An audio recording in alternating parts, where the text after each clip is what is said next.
I went to, so I'm like, right, I want to raffle a car off. I want to raffle like a 30 grand car off. Sick. Like, we're just doing motorbikes at the minute. 5 grand's our maximum, like, you know, prize. Yeah. I want to just step it up.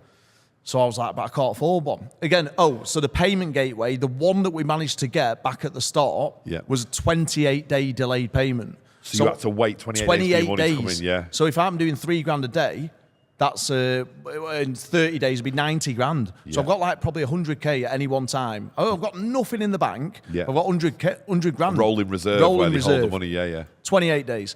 So I've still got no money to buy prizes. This is probably a year or two in. Like, it's not like, oh, he's fucking millionaire overnight. It doesn't work like that. Did people have that conception, though? Are people looking at you thinking, oh, he's got all this sick stuff, like, he must be absolutely, he must have loads of liquid cash in his bank. Yeah, like. Probably at the start, yeah. But obviously it takes years to get to that point. Yeah. And I think what we did is I went on eBay and I found a few of the cars that I wanted. Like, so I found probably like 20 of the cars that I wanted. And I knew I wanted a C63. It was like the car at the time. Yeah. So it was the older shape. It would be like a 12 plate now, the 6.2 V8 engine one.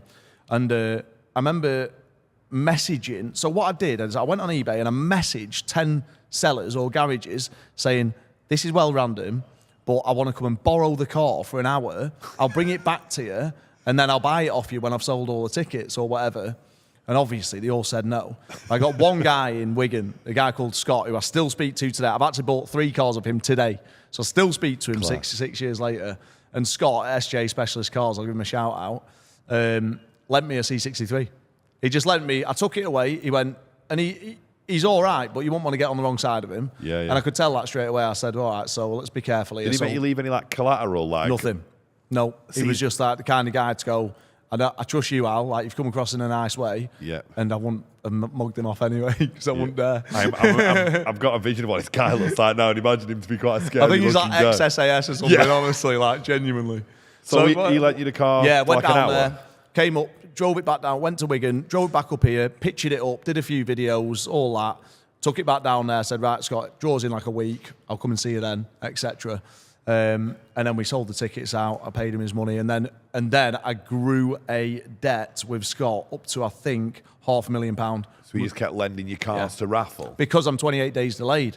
So as the company's getting bigger and we're selling more tickets, I'm not getting any of the money in for 28 days. Yeah. So like that 28-day delayed payment, I'm going, mate, I'll give you 200 grand next Thursday, but I can't do out for a month, but I need 3 more cars. Was he throwing anything on top of the cars? Was he still doing them like list price? As long as I paid retail. Yeah, as long as I paid retail. That's sound. Yeah, then, he's well sound, mate. Yeah, he still is sound. But I actually probably had a struggle about Scott at the start with the cars.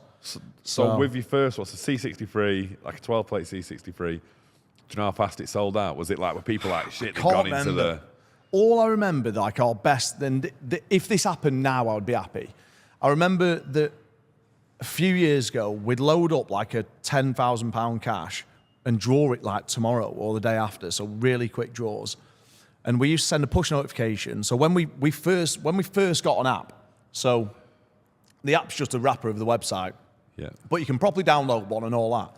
So we got this app probably 5 years ago, and we remember sending a push notification and having like, I don't know, maybe 1,000 tickets, 999 at a tenner, or whatever that ends up being, and we'd like give away probably half the price, and they'd sell out within 30 minutes. 30 minutes. That the appetite back then, when we had no competition, was unbelievable. We'd sell a comp out on a push notification, which obviously we don't do now. And I'd say, was the ticket price smaller then, or so was it bigger back then? Bigger, less tickets and bigger, because people were used to spending like a tenner. Yeah. So I've seen it now that you've got, obviously, like we spoke about John before, like he does like big ticket, like better odds for you. Like say, for example, if I was to go buy a ticket today, it's better odds for me. Yeah. Is that anything that you toyed with, or are you just like, because I think with this sort of stuff, this is more appealing to your average working person, or like anyone who's just wants to spend 20, 30 quid. This is more appealing to those kind of people, whereas that's more of like a high ticket sell. Yeah. We always used to do like big spender comps, we would call them, like 100 quid. Yeah. Wow. But the thing is, and I'm good mates with Johnny from Donny, and he's got a very niche market where he can sell a raffle out, which is like £1 million, before he even puts the prizes up. because he's got a niche amount of lads in his, in his inbox wanting to go. I'm straight on it because they know the prizes are going to be good and they know they've got a really good chance because it's expensive. Yeah. So I always play Johnny's myself, all the time. But he limits it to like 10 tickets or something. Doesn't he? Have you ever tried to max it out? Have you ever spent that? Yeah. Oh, I've spent some money. With him, Not one out yet. If he watches it, comment how much Alex has spent because that'd be funny. Yeah, a lot. But we were doing that at the start, but then I tried to make a conscious effort that if this business is going to be viable moving forward and grow, as in I want to grow the company's net worth, not just personally my bank account tomorrow. So we said we need to get more customers at a cheaper price. So that's where the smaller, because I see some of them and I'm like, how many tickets? He's got to be selling loads of tickets to some of these cars are worth like £250,000 and it's like 12p or 30. They're plucking numbers out of the air, but 10 million tickets.